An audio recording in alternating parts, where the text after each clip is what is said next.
ये मैं वीडियो दिखा रहा हूँ।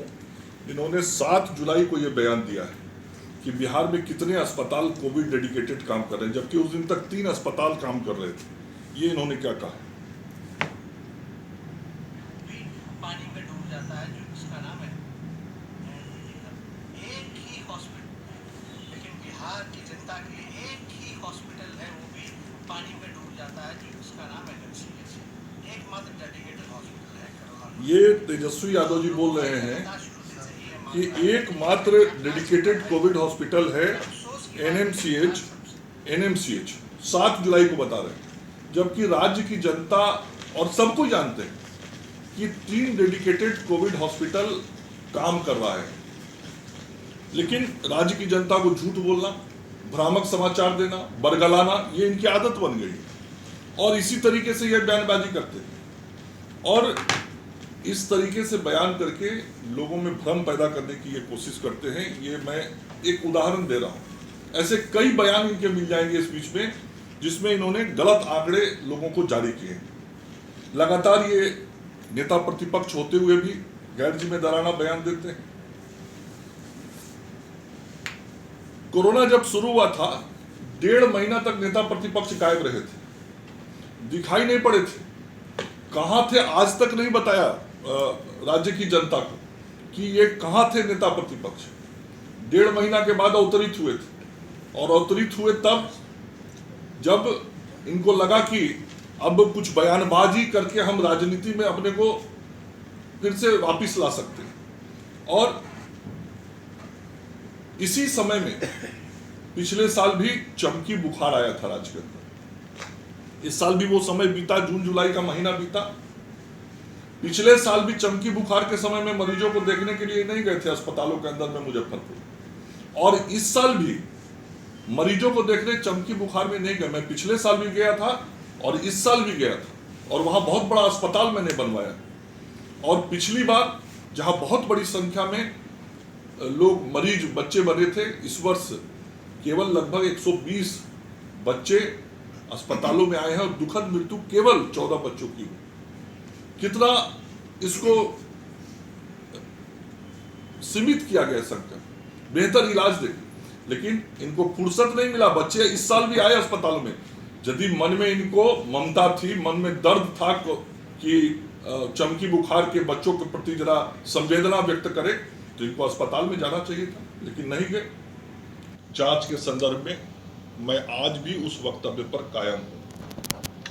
मैंने उस दिन भी कहा था कि लगभग 6,12,000 जो जांच हुए हैं, उसमें से 3.25 लाख के आसपास जांच RT-PCR से हुआ है, 1,10,000 के करीब ट्रूनेट से हुआ है और 1,78 के करीब रैपिड टेस्ट हुआ है। आज ही वो बयान फिर उन्होंने मेरा सुनवाया है, जो बयान मैंने सदन के अंदर कहा था। और मैं फिर कह रहा हूं कि 3 अगस्त को जो मैंने बयान सदन में दिया था, विभाग ने पूरी जो काम की थी, जो जानकारी इकट्ठा की थी, और यह पूरी तरीके से सही था। और जो उस दिन सदन में मैंने आंकड़ा दिया था, वो आंकड़ा आज नेता प्रतिपक्ष ने मेरे बयान को पूरी तरीके से मीडिया के मित्रों के सामने अपने लैपटॉप से सुनाया है कि लगभग 3.25 लाख जांच RT-PCR से हुए हैं, शेयर भी किया है।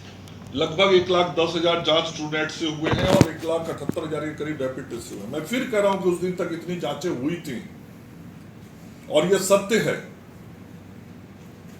आज भी मैं कह रहा हूं कि उस दिन सदन में जो मैंने बयान दिया था, इतनी जांचें राज्य के अंदर हुई थी, विभाग ने कराया था, और तब मैंने सदन के माध्यम से राज्य की जनता को बताया था। लेकिन आज उन्होंने भ्रम उसमें पैदा कर दिया कि माननीय मुख्यमंत्री जी ने 6100 जांच कहा।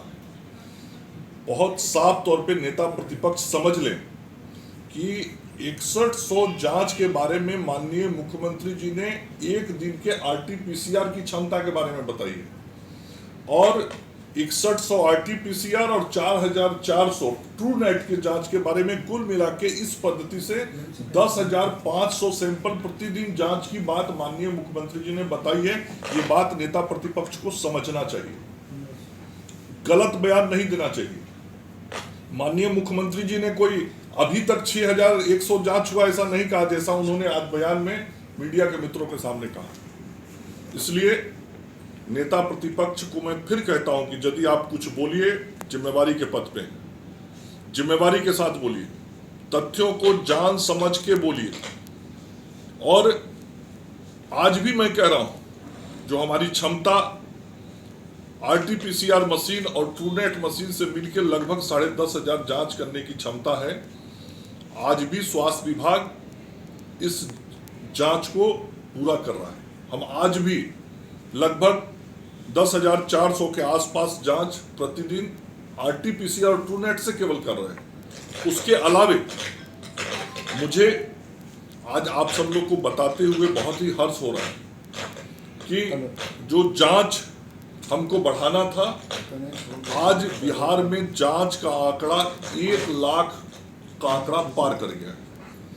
और आज पूरे राज्य में 1,04,452 जांच पिछले 24 घंटे में हुए हैं।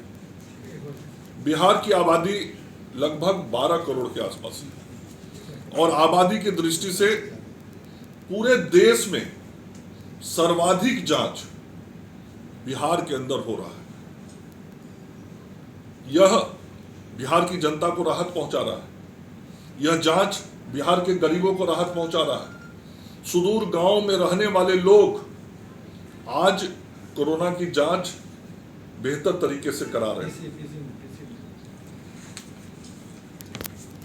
वो कह रहे हैं कि मैंने प्रतिपक्ष को मैं बताना चाहता हूं कि रैपिड टेस्ट की तो शुरुआत हुई है 11 जुलाई से इस राज्य में।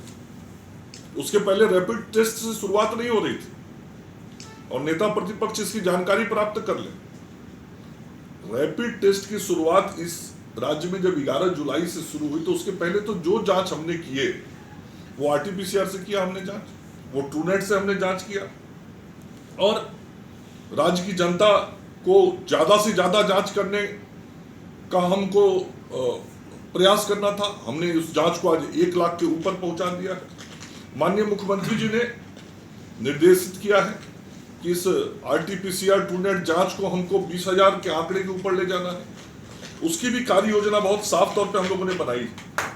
अभी तक राज्य में 16 मशीनों के सहारे हम RT-PCR की जांच कर रहे हैं।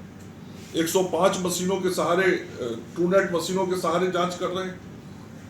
आगे आने वाले दिनों में भारत सरकार के माध्यम से 9 RT-PCR मशीन मिलने वाले हैं और बिहार सरकार की तरफ से 10 RT-PCR मशीन और मंगाए जा रहे हैं। इस प्रकार से ये 19 RT-PCR मशीन और हम मंगा रहे हैं और इन RT-PCR मशीनों को हमारे मेडिकल कॉलेजों में अधिष्ठापित किया जाएगा, जिससे हमारी जांच की क्षमता बढ़ेगी। इसके अलावा माननीय मुख्यमंत्री जी ने प्रधानमंत्री जी से आग्रह किया है कि कोवास 8,800 मॉडल होता है, जिसमें 1 घंटे में 3600 जांच करने की, एक दिन में, जिसमें एक दिन में 3600 जांच करने की सुविधा रहती है। 2 मशीन वो विदेश से आने वाला है, उसमें से 2 मशीन देने का आग्रह मुख्यमंत्री जी ने किया है। तो हमने ये योजना बनाई और इस तरीके से माननीय मुख्यमंत्री जी ने जो निर्देश दिया है उसके अनुसार स्वास्थ्य विभाग 20,000 के उस आंकड़े से आगे बढ़ने पे काम कर रहा है। मैं आप सब लोगों को आज एक अभी वीडियो दिखाऊंगा। नेता प्रतिपक्ष ने कोई आज पहली बार गैर जिम्मेदाराना बयान नहीं दिया है, पहली बार गलत बयान नहीं दिया है, पहली बार भ्रामक बयान नहीं दिया है। ये इन्होंने आदत बना ली है अपनी, गलत बोलना, गलत सूचनाएं देना, गलत जानकारी देना, गलत आंकड़े जारी कर देना।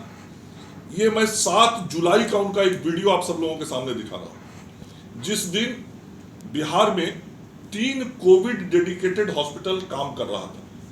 10 जुलाई से चौथा भी शुरू हो गया पटना में एम्स, लेकिन जिस दिन इन्होंने बयान दिया उस दिन भी नालंदा मेडिकल कॉलेज अस्पताल पटना, ANMCH हॉस्पिटल गया और Jawaharlal Nehru medical college hospital Bhagalpur, ये 3 मेडिकल कॉलेज अस्पतालें पूर्व से ही डेडिकेटेड कोविड हॉस्पिटल के रूप में काम कर रही थी।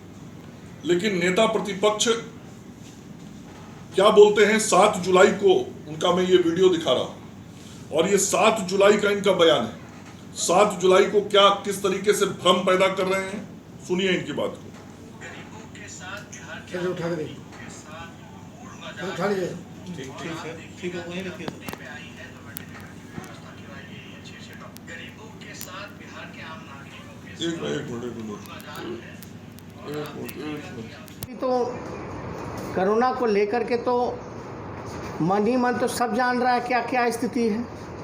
कोई बयां करता, कोई नहीं करता, कोई छुपाता, कोई धोखा दे रहा है। क्या स्वास्थ्य मंत्री नहीं जानते हैं क्या? बिहार के मुख्यमंत्री नहीं जानते हैं क्या? 3 प्रधान सचिव मिल गया, बिहार को पहला राज्य है। और ऐसा कौन सा जादू का छड़ी चला दिए कि भाई एक दिन में 70,000 75,000 हो गया। तो ये पहले क्यों नहीं हुआ? आखिर क्या इसका गुण है? क्या आते ही जो 70,000 75,000 ये बता दिया जाए?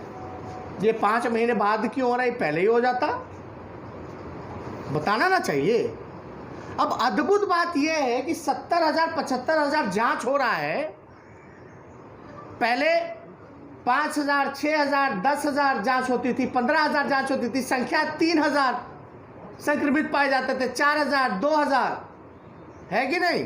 अब 70,000 75,000 जांच होने के बावजूद भी 2,000 3,000 संक्रमित पाए जा रहे। ये तो अद्भुत है ना, इसकी तो कल्पना ही नहीं की जा सकती है। और प्रधानमंत्री जो है 10 राज्यों को लेकर के बैठक बुलाते हैं, यानी उनके हिसाब से चलिए अगर 70,000 जांच हो रहा है और केवल जो है 2,000 3,000 अगर संक्रमित पाए जा रहे हैं, तब तो इतनी बड़ी बुरी स्थिति नहीं है। तो 10 राज्यों की बैठक क्यों हो रही है? RT-PCR जांच की क्यों मांग की जा रही है? बिहार को क्यों नहीं पैसा दिया गया? इस सवाल का जवाब कौन देने वाला है? हम लोग तो पॉलिटिकल कार्यक्रम नहीं ना कर सकते, जनता के बीच जाकर के नहीं बता सकता। हमारे पास तो वही माध्यम था, वो भी जो है हाथ बांध दिया गया है। इसलिए आप लोगों का सहारा लेना पड़ रहा है कि इस बात का लॉकडाउन में पटना में चले जाइए, देख लीजिए क्या स्थिति बनी है। लॉकडाउन का मजाक उड़ाया जा रहा है। ऐसे ही लॉकडाउन करना है तो आप जो है राज्य के राजस्व का क्यों नुकसान कर रहे हो? जो चीज़ आप कंट्रोल नहीं कर सकते तो आप राज्य के राजस्व का क्यों नुकसान कर रहे हैं? और हम जाए तो जाए कहाँ? बोले अब लॉकडाउन है, अब हम ट्विटर पे लिखें, फेसबुक पे लिखें, सोशल मीडिया पे लिखें तो मुख्यमंत्री जी को बड़ा बुरा लगता है, भाई दिल पे चुभता है। हाँ, उनकी परेशानी हम जानते हैं, उनके हिसाब से छटनी नहीं हो सकती है सोशल मीडिया में। सबकी पीड़ा को हम जानते हैं। तो बिहार में तो ऐसा स्थिति है कि अखबार बंद हो जाते हैं। तो इस पे ज़्यादा कुछ हमको नहीं कहना, आप सब लोगों का एक सवाल है। एनडीए में कालिदास सूरदास चल रहा है, तो देखिए अब सब कुछ ठीक नहीं है क्या? हम दूसरे घर का नहीं जानते। ये लोग सूरदास कालिदास कौन आएगा कौन जाएगा, गणित में, चुनाव के गणित में लोग लगे रहे हैं, जोड़े तोड़े, खरीदे। हमको तो भैया बिहार की चिंता है, बिहार के लोगों की चिंता है। लोग सुरक्षित रहें, स्वस्थ रहें, ये हमारी कामना है और ये प्रयास है। और सच्चाई जो है वो लोगों के सामने लाए। उधर से निकलती है तो सैनिटाइजर क्या स्वागत होगा? भाजपा अगर उधर से छोड़ के इधर हो गया बात, आप लोग स्वागत करेंगे? हो गया। आज इसी पे फिर आगे तो चलता रहेगा। अब तो इतना चीज़ हो गया। आप एक वीडियो जो है हम लोग अपलोड कर देंगे या ग्रुप में भेज दीजिए, ग्रुप में भेज दीजिए, बाद में अपलोड करके जाइएगा। हम निकलते हैं, हमको जाना है बक्सर।